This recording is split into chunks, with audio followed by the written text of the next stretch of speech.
کیا کیا چیزیں اس کے لیے دسترخوان پہ رکھنے کو تیار ہو جاتی ہے۔ جناب ام کلثوم کتنی خوش ہوگی کہ آج ان کا بابا ان کے یہاں افطار پہ آ رہا ہے۔ جناب ام کلثوم نے دسترخوان لگایا، دسترخوان پہ کھانے کو چنا، مولا کائنات دسترخوان پر آئے اور ایک مرتبہ دسترخوان پہ نگاہ کی اور کہا ہے بیٹا ام کلثوم تم نہیں جانتی کہ تمہارے باپ نے ایک وقت میں 2 غذائیں نہیں کھائی، 2 غذائیں تناول نہیں فرمائی ہیں۔ وازدارو عجیب کیفیت ہے، عجیب جملے ہیں امام کے۔ اب وہاں پر کیا رکھا ہوا ہے؟ روٹی ہے، نمک ہے اور دودھ ہے۔ جناب ام کلثوم آگے بڑھتی ہیں اور دودھ کا پیالہ اٹھا لیتی ہیں۔ عزیزو آج تو ام کلثوم نے دودھ کا پیالہ اٹھا لیا، لیکن جب کل کی شب آئے گی تو ام کلثوم دودھ کا پیالہ نہیں اٹھائے گی۔ اس کی بھی الگ روایت ہے، بڑے الگ ایک مسائل ہے عزیزو، کل کی جو ہے مجلس میں ان مسائل کو پڑھوں گا۔ بیٹے نے اٹھایا، امام نے افطار کیا، افطار کرنے کے بعد اب امام ہے جناب ام کلثوم کے یہاں پر تجدید وضو کیا، عبادت میں مشغول ہوئے، عبادت کرنے لگے۔ لیکن روایت بتاتی ہے کہ امام عبادت کر رہے ہیں، نماز پڑھ رہے ہیں، اور نماز پڑھتے پڑھتے صحن خانہ میں آتے ہیں۔ صحن خانہ میں آ کر ایک مرتبہ آسمان کی طرف دیکھتے ہیں اور کہتے ہیں ابھی وہ وقت نہیں آیا۔ پھر جا کر مصلی عبادت پہ بیٹھ جاتے ہیں، پھر صحن خانہ میں آتے ہیں، پھر مصلی عبادت پہ بیٹھ جاتے ہیں۔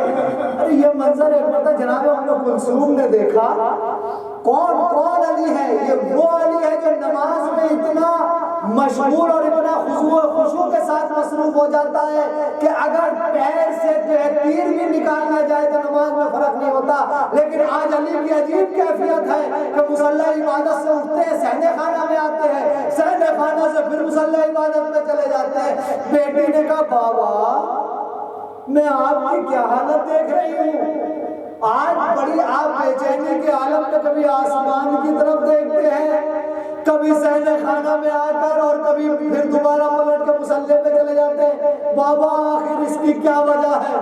بس امام کہتے ہیں کہ اللہ کی جو مرضی ہے اس پہ میں راضی ہوں، پھر جا کے مصلی پہ بیٹھ جاتے ہیں۔ لیکن ایک روایت میں نے پڑھی کہ امام مصلی کے اوپر بیٹھے ہوئے ہیں، نیچے کو آپ کا سر اقدس جھکا ہوا ہے، ایک ہلکی سی آپ پر غنودگی سی طاری ہوتی ہے، کلمہ استرجاع آپ کی زبان پہ جاری ہوتا ہے۔